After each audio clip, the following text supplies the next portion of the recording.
Get out! Revenge Files with Nora. File 9, Christina.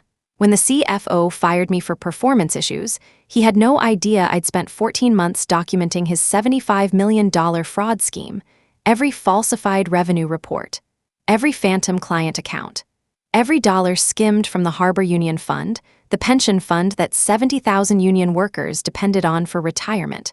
Warren Prescott thought he was untouchable. Wharton MBA, country club connections, 32 years on Wall Street. I was just a financial analyst with a spreadsheet, but that spreadsheet contained years of fabricated numbers, and I had the audit trail to prove every single one.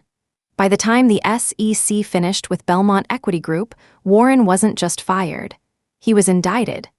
Here's how a pension fund fraud became federal criminal charges, and how I became the whistleblower who brought down an empire built on stolen retirement dreams. I joined Belmont Equity Group 7 years ago, fresh out of NYU Stern, 24 years old, convinced I'd change Wall Street from the inside. My father worked as a union electrician in Queens for 38 years. Every morning at 5 o'clock, he would place his thermos and work boots by the door. For decades, he contributed a portion of every paycheck to the union's pension fund. Numbers don't lie, Christina, he told me once. People lie, but numbers tell the truth if you know how to read them. I'd built my entire career on that lesson. Belmont managed money for pension funds, endowments, municipal governments, not hedge fund cowboys gambling with billionaire money, real people's retirement savings, teachers in Buffalo, firefighters in Newark, dock workers in Boston. Workers like the men my father played cards with on Saturday nights. Men who believed in honest work, who gave 30 years to jobs that broke their bodies, trusting that the money they'd saved would be there when they couldn't work anymore. That trust didn't come from naivety. It came from understanding the importance of human values and keeping your word. Do you have people like that in your life, even if just a few? I started as a junior analyst. Spreadsheets, reconciliations, variance reports. The grunt work nobody glamorizes, but I was good at it. Patterns jumped off the page. Discrepancies that others missed, I found. By year 3, I'd been promoted 2 times. Senior financial analyst reporting to the CFO's office, Warren Prescott's office. First impression, polished. Not flashy, old money doesn't need flash. Bespoke suits in charcoal and navy. Silver cufflinks that probably cost my monthly rent. The handshake of a man who'd never doubted his place in the world. These kinds of small details can tell you a lot about a person. Warren came from a family where finance was not a career choice but a legacy. Warren attended Wharton because the Prescotts went to Wharton. His son was also studying at Wharton. 3rd generation. 32 years on Wall Street. Country club in Greenwich where the initiation fee alone was $250,000. Summer house in the Hamptons, not the modest end, the Meadow Lane end where hedges hid estates from public view. Winter trips to Aspen, private ski instructors, dinners at Matsuhisa. I'd seen his expense reports, knew exactly what his lifestyle cost. A $340,000 vintage Porsche that sat in a climate-controlled garage in Connecticut. These numbers were far beyond what people like me could even imagine. All of it funded, I would eventually discover, by stealing from people who'd never see the inside of a country club. People who considered a weekend at the Jersey Shore a luxury. The CEO, Theodore Marsden, was Warren's perfect complement. Where Warren was smooth, Theodore was blunt, even harsh at times. Where Warren worked the room, Theodore commanded it. They'd built Belmont together over more than 20 years. Business school roommates turned business partners. Theodore handled the clients, the board, the public face. Warren handled the numbers. A perfect division of labor. That division of labor would become important later. It's why Theodore claimed ignorance, and why the jury believed him barely. To them, I was furniture. Useful furniture that produced accurate reports and didn't ask unnecessary questions. I know that sounds strange and degrading, but over the years my experiences had convinced me of this. There was no other explanation. For 5 years, that arrangement worked fine. I continued being useful, quiet furniture. Then I met Elena Vasquez. Her arrival would change everything. For me and for everyone. Elena was Chief Compliance Officer, 53 years old, 27 years in financial services, survivor of 3 SEC audits at previous firms. She had the kind of institutional knowledge that made executives nervous and the kind of integrity that made them avoid her. We met for coffee on a Tuesday in October. Not the office. Bryant Park. Anonymous enough that nobody from Belmont would notice two women sharing a table. You're good with numbers. Not a question. I try to be. I need someone I can trust. She stirred her latte without drinking it. Someone who notices discrepancies and doesn't immediately report them to Warren's office. My coffee paused halfway to my mouth. What kind of discrepancies? The kind that could end careers. She met my eyes, or end the company. That conversation lasted 2 hours. Elena went into every detail at length. By the end, I understood what Elena suspected. Something was fundamentally wrong with Belmont's revenue reporting. Numbers that didn't reconcile. Client accounts generating fees without corresponding trading activity. Performance figures that seemed too consistent, too clean. Compliance officers who accused CFOs of fraud without ironclad evidence got terminated. Quietly, with ND as that buried the truth alongside their careers. Elena had seen it happen 2 times at previous firms. Both times, the whistleblower's career ended. Both times, the executive kept his job. Elena couldn't investigate openly, but I could investigate quietly. That's what she wanted from me. Document everything, trust no one, wait for the pattern to become undeniable. I didn't understand why she trusted me enough to tell me all this, but beyond trust, she was certain about me. I was sure she had done thorough research on me. She didn't hesitate to tell me directly what she wanted. Harbor Union Fund, she said. Start there. $1.8 billion in pension assets. 70,000 union workers. 70,000 workers who'd spent decades paying into a fund they trusted. Workers like my father's friends. The men who'd held me as a baby at union picnics in Flushing Meadows. Memories that made me who I am flashed before my eyes. Warm relationships nothing like my current life. She had definitely caught me at my emotional weak spot, and I wasn't complaining. I'm in, I told her. She nodded once. Didn't smile. Personal laptop only, nothing on work systems. And Christina, if this goes where I think it goes, we're not just risking our jobs, we're risking everything. I understood. Honestly, I couldn't foresee how deep this would go or how much it would change the direction of my life. Have you ever had a turning point in your life that you couldn't predict? A turning point, a decision that changed everything completely? I would understand later, but this decision was also a turning point for me. The first months were the hardest, not because of the work, because of the loneliness. I couldn't tell anyone, not my roommate, not my mother who called every Sunday asking why I sounded tired, not my friends from business school. Every conversation became an exercise in compartmentalization, smiling at work while documenting crimes. Elena became my lifeline. She understood, because she was carrying the same weight. The investigation started with quarterly performance reports. Every 3 months, Belmont sent Harbor Union Fund a summary. Total assets, returns, fees, transactions, standard institutional reporting. I had access to the underlying data as part of my regular duties. I began comparing what we reported externally against the actual portfolio records, Q3 of the previous year. Harbor Union Fund's reported return was 8.2%. I pulled the underlying trade data, matched it against custodian statements, calculated actual portfolio performance 3 different ways. 7.4%, a 0.8% discrepancy. On $1.8 billion in assets, that's $14.4 million in phantom gains. I checked my calculations 11 times, pulled historical pricing data, verified every dividend, every interest payment, every realized gain.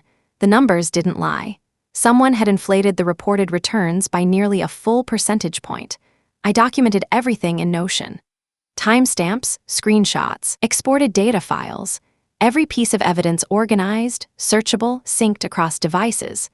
The same pattern repeated every quarter, millions more in fabricated gains. By the time I'd reconstructed 3 years of quarterly reports, the pattern was undeniable. Belmont was systematically overstating returns to Harbor Union Fund, sometimes by less than 0.5%, sometimes by over 1% per quarter. Over 5 years, that added up to approximately $75 million in fictional gains. But why? What was the point of inflating returns if the actual money wasn't there? Then I understood. Management fees. Belmont charged 1.2% annually on assets under management. If you report $1.8 billion in assets showing 8% returns, you collect fees on that inflated number. Higher reported returns also meant higher performance bonuses for executives. Warren wasn't just lying. He was using those lies to extract millions in fees from a pension fund that was actually underperforming. But the fraud went deeper than inflated returns. There seemed to be no limit to what they were capable of. I found the phantom accounts in February. 3 client accounts that appeared in our internal fee reporting but had no corresponding documentation anywhere else. No custodian records. No trade confirmations. No statements. No actual assets. Just fees. $2.3 million annually in management fees for accounts that didn't exist. The fees were buried in Harbor Union Fund's administrative expense allocations, invisible unless you knew exactly where to look and exactly what to look for. Someone had created fictional accounts to extract real money from a real pension fund. 70,000 workers, teachers, firefighters, dock workers, people like my father, trusting that their retirement savings were being managed honestly. I photographed everything. Printed records at a FedEx office in Midtown, paying cash, no credit card trail, no loyalty card, nothing that could connect me to those documents. I saved copies to 3 different encrypted cloud drives using 3 different email accounts created specifically for this purpose. I had no choice but to think and take precautions this way. Elena and I met every other Saturday, different locations each time. "You have enough," Elena said in March. We were in a coffee shop in Astoria, speaking barely above whispers. "This is enough evidence to take to the SEC?" "Not yet," I shook my head. "I need to find where the money went. $75 million doesn't just evaporate, it went somewhere, someone's pocket." Elena grabbed my wrist. Her grip was stronger than I expected. "Christina, the longer you wait, the more danger you're in. Warren has resources, connections. If he finds out what you're doing, he won't find out. You don't know that." But I was determined. I wanted Warren Prescott's fraud documented so completely, so meticulously, that no defense attorney could create reasonable doubt. Every dollar traced, every falsified report cataloged, every phantom account exposed. I wanted justice, not just prosecution. I wanted conviction. That determination would cost me almost everything. April 14th. A Wednesday. I'll never forget that date. I was running a routine reconciliation, legitimate work, nothing connected to my investigation, when my computer froze. Blue screen, then a message. "System maintenance in progress. Please contact IT." I hadn't requested any maintenance. 20 minutes later, Gerald from IT appeared at my desk and took my laptop for a security update. "Executive request." My stomach dropped, but I kept my face neutral and handed it over. My work computer had nothing incriminating. I'd followed Elena's rules religiously. All documentation was on my personal laptop at home, backed up to encrypted cloud storage, but Warren was looking for something. When Gerald returned the laptop at 5:47 p.m., I ran a forensic diagnostic. Someone had searched my files for keywords: harbor, returns, discrepancy, audit, fee, performance. They'd found nothing, but they were looking. This made me quite uneasy. I wasn't sure how much longer I could endure this. That night I couldn't sleep. Was I being paranoid? Seeing patterns that weren't there? No. The search was real. The keywords were real. Someone at Belmont suspected something. The question was, did they suspect me specifically, or were they casting a wide net? Elena called at 6 a.m. They searched my computer too, same day, same keyword searches. Her voice was steady, but I could hear the edge beneath it. "We need to accelerate the timeline. I have a contact at the SEC, former colleague. He's ready to meet whenever we are." "How much do you trust him?" "Completely." Kenneth Hayward, 20 years in enforcement, helped prosecute the Theranos case. I made a decision. This weekend, let's do it this weekend. Saturday, I'll set it up. For the next 3 days, I decided to increase my precautions. I didn't want to make a stupid mistake and expose myself. I took different routes to work each morning. The L train one day, the G train the next, sometimes a cab if I could afford it. On Thursday, I noticed a man in a gray suit outside my building, just standing there, looking at his phone. He was gone by the time I reached the street. Friday morning, my desk phone rang. Internal call, Warren's assistant. "Mr. Prescott would like to see you. His office, 3 p.m., the longest 6 hours of my life." At 2:58 p.m., I walked into Warren Prescott's corner office. Mahogany desk that probably cost more than my annual salary. Framed photographs with senators, a former Federal Reserve chairman, the governor of Connecticut. For a moment, I felt so powerless and so small. "Close the door, Miss Chandler." I closed it, stood there, waited. "Sit." I sat. Warren didn't speak immediately, straightened some papers on his desk, let the silence build. Power play. Classic. This style suited Warren perfectly. "I'm hearing concerns," he said finally. "Whispers that someone at this company has been accessing files outside their purview, asking questions that aren't relevant to their role, making copies of documents they shouldn't be copying." My heart hammered against my ribs. I kept my face neutral. Confused, concerned colleague hearing troubling news. Even though I wasn't sure what to say, staying silent would create an even stranger atmosphere. I responded immediately. "That sounds serious." "It is serious." He leaned forward. "I've built this company over 32 years.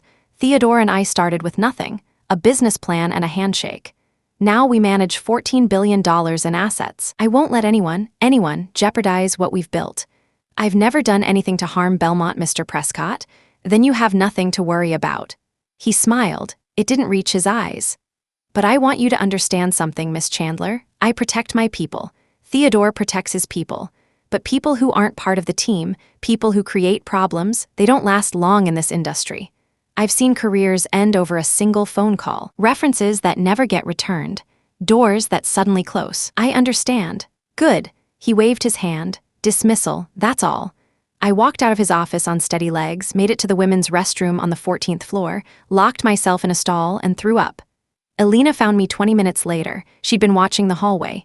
"He suspects," she said quietly, "but he doesn't know. If he knew, you'd already be fired. Probably worse." "Probably worse?" "Warren has lawyers, investigators. He's made problems disappear before." She handed me a paper towel. "My SEC contact is ready. Tomorrow morning, are you still in?" I thought about my father. Union electrician. 38 years of honest work, paying into a pension fund he trusted to be there when he retired. I thought about 70,000 workers just like him. Teachers, firefighters, dock workers. People who'd never meet Warren Prescott but whose retirement he was systematically stealing. I couldn't imagine having the right to give any other answer. "I'm in." Saturday morning, things moved to a different level. A coffee shop in the financial district, chosen because it would be empty on weekends. Elena introduced me to Special Agent Kenneth Hayward, mid-50s.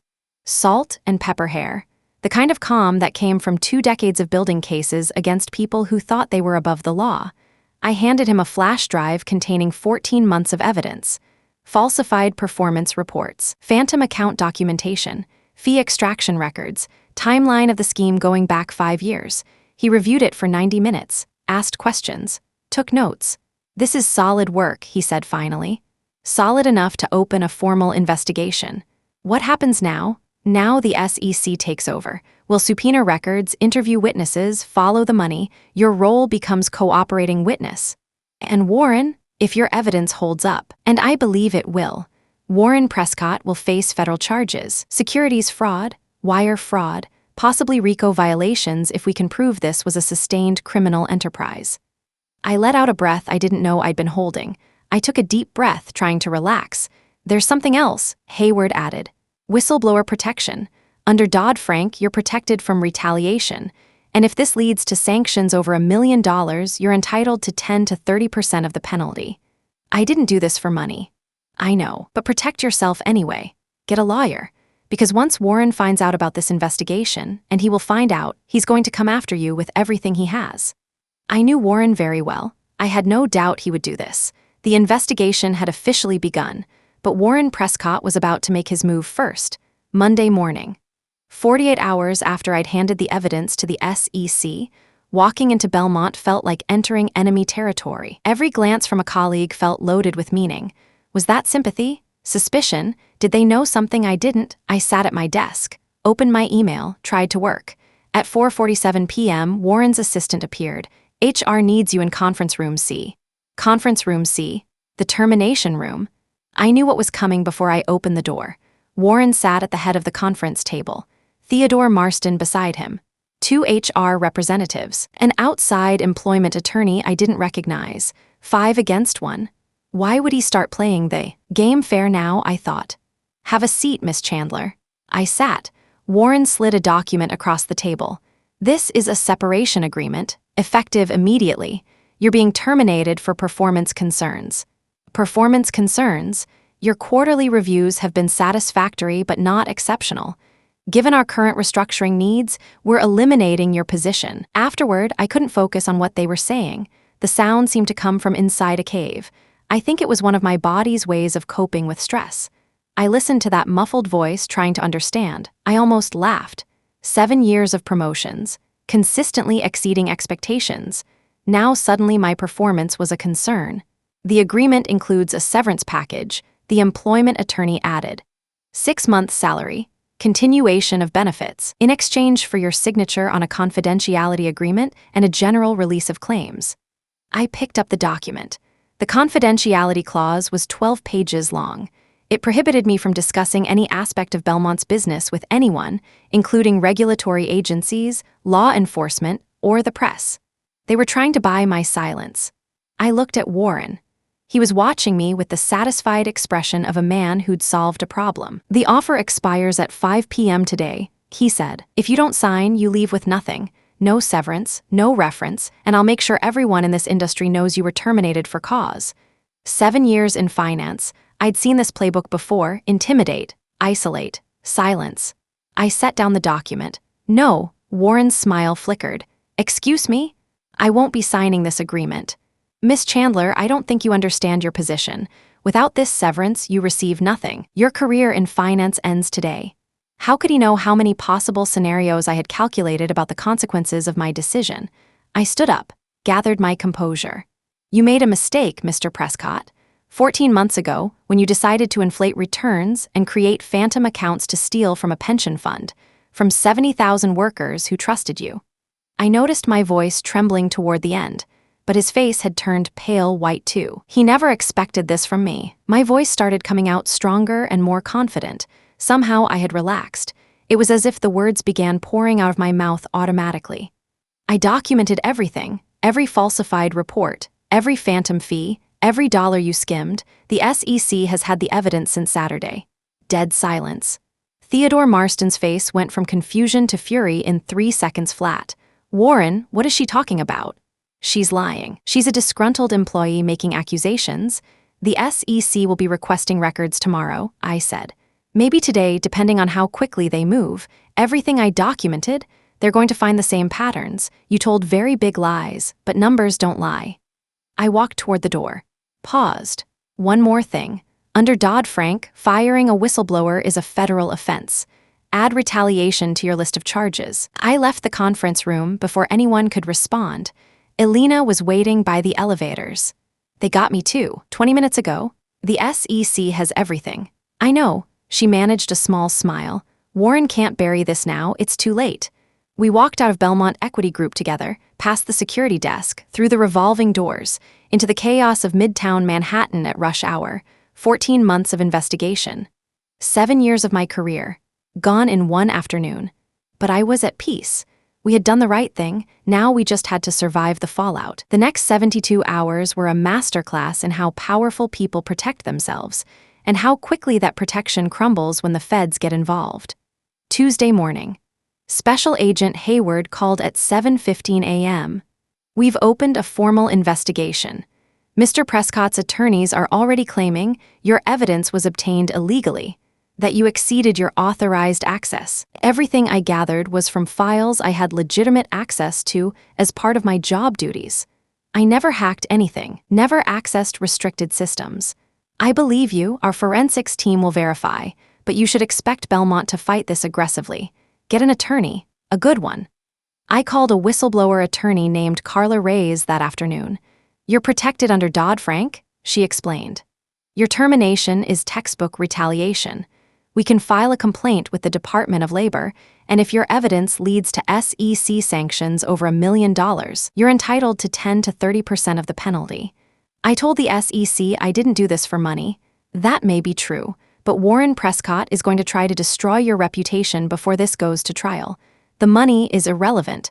What matters is that you have resources to fight back. She was right.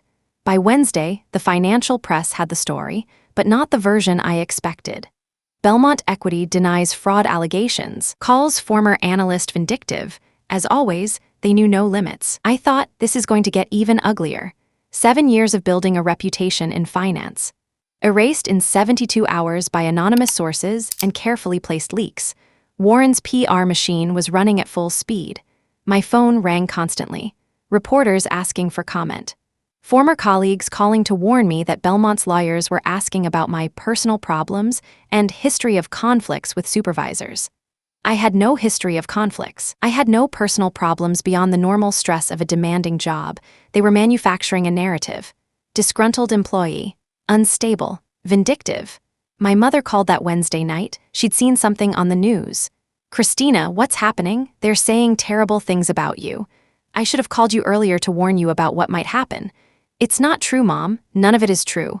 "I know it's not true. I raised you. But your father, he saw the news, and his blood pressure went up. He's worried. Tell him I'm okay. Tell him I did what he taught me. I followed the numbers." It was an emotional moment. I tried not to let my voice tremble. Silence on the line. Then, "He's proud of you, even if he's scared for you. We both are. Don't you think that no matter how strong a person is, they become a little child again around their family?"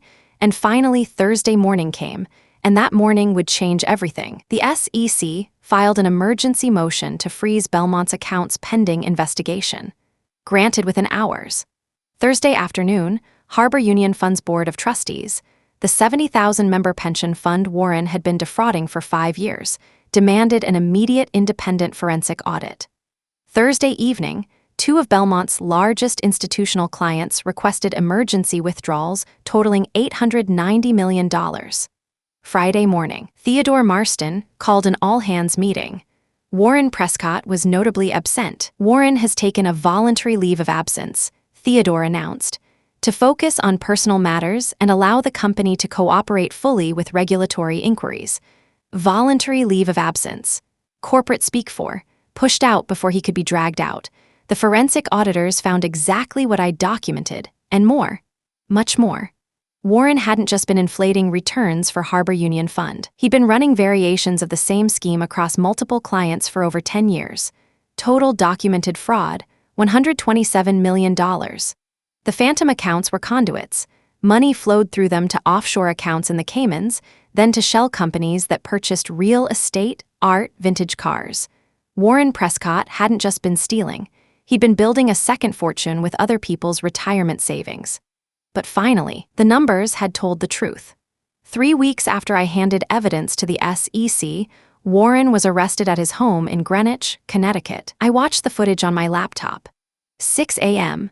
Federal agents in windbreakers. Warren in a bathrobe, hands cuffed behind his back, led to a waiting SUV while his wife stood in the doorway. The Greenwich mansion, 8 bedrooms, pool house, tennis court, visible in the background, all of it purchased with stolen pension money. He had lived in undeserved wealth for years. The charges: securities fraud, wire fraud, embezzlement, money laundering. 23 counts in total. If convicted on all counts, Warren faced up to 40 years in federal prison. The trial began in October. I testified for 3 days. Warren's defense attorneys tried everything, questioning my credentials, methodology, and mental state. None of it stuck. The documentation was too thorough. The audit trail too clear. Every number I'd reported, the independent forensic accountants had verified. Warren took the stand in his own defense, against the advice of his attorneys. His arrogance wouldn't let him stay silent. Under cross-examination, he contradicted himself 17 times in 2 hours. The prosecutor had receipts for every lie. The jury deliberated for 6 hours. Guilty. On all 23 counts. Warren Prescott was sentenced to 22 years in federal prison. No possibility of parole for at least 15. The SEC fined Belmont Equity Group $38 million. A separate settlement with Harbor Union Fund and other defrauded clients added $67 million in restitution. Under Dodd-Frank's whistleblower provisions, Elena and I each received 15% of the SEC fine. Approximately $2.85 million each. I donated a third to a legal defense fund for workers pursuing fraud cases. Another third to scholarships for first-generation finance students. The final third? I kept it, because I'd earned it. 6 months after Warren's sentencing, I met Sandra Chen from Harbor Union Fund's board. She had been fighting for dock workers' rights for 34 years. 70,000 people trusted their retirement to that fund, she said. Some were planning to retire next year. Now they are looking at working another 5 years to make up what Warren stole. I'm sorry I didn't find it sooner. You found it. She gripped my hand. You could have looked the other way. Instead, you risked everything. Thank you, Christina. That conversation kept me going through the depositions, the appeals, the endless proceedings. Justice wasn't just about punishing Warren, it was about telling those workers. Someone saw what happened. Someone cared enough to act. 1 year after Warren's conviction, the Department of Justice called. We're forming a task force focused on pension fund fraud. Given your experience, we'd like to offer you a position as senior forensic consultant. This was an unexpected offer. I needed support. I called Elena. Take it, she said. You didn't think you could go back to that world, did you? I froze. She was right. I was at a point of no return. I wasn't going back to that world. I was going to change it. From the inside, I accepted. The work is different now. Instead of hiding my investigation, I have federal authority. Instead of operating in fear, I have resources. A team, subpoena power. But the core remains the same. Follow the numbers. Document everything. Don't look away when something doesn't add up. Warren Prescott is serving his sentence in Pennsylvania. His wife divorced him. His children changed their last name. The Greenwich house was seized. Was it worth it? The $127 million. The mansion, the photographs with senators. I suspect he still doesn't think he did anything wrong. Men like Warren never do. They convince themselves the rules don't apply to them. I think this is why they know no limits and can go so far. What do you think? But the rules do apply to everyone, or they should. When powerful people exploit their position to steal from those who trust them, it's up to people like me to enforce them. That's the job now. The whistleblower who followed the numbers until they led to a federal courtroom. If you're watching this and you've noticed something wrong at your company, something that keeps you up at night, I want to tell you something. The fear is real. The risk is real. The retaliation is real, but so is the cost of staying silent. Warren Prescott stole from 70,000 workers for 5 years because everyone who noticed looked the other way. Because speaking up was risky. Because powerful people protect each other until someone decides to document everything, to trust the process. To believe that truth, properly recorded, is more powerful than any title or connection. Document everything. Find people you trust. Use the proper channels. The SEC has a whistleblower program. Employment attorneys specialize in retaliation cases. You don't have to do this alone. Warren Prescott thought he was untouchable. 32 years on Wall Street. Wharton MBA. Photographs with senators and Fed chairmen. I was just a financial analyst with a spreadsheet. But that spreadsheet contained the truth. And the truth, properly documented, brought down an empire. My name is Christina Chandler. I exposed a $127 million fraud-stealing retirement dreams from 70,000 workers. It cost me my job, my reputation, and 14 months of sleepless nights. But if Elena asked me again, I would give the same answer. I'm in. Because the retirement dreams of 70,000 workers are worth more than the bank accounts of people like Warren. Do you agree? Share your thoughts in the comments. The full purple file playlist's waiting, or discover other color files for more office revenge. See you in the next file.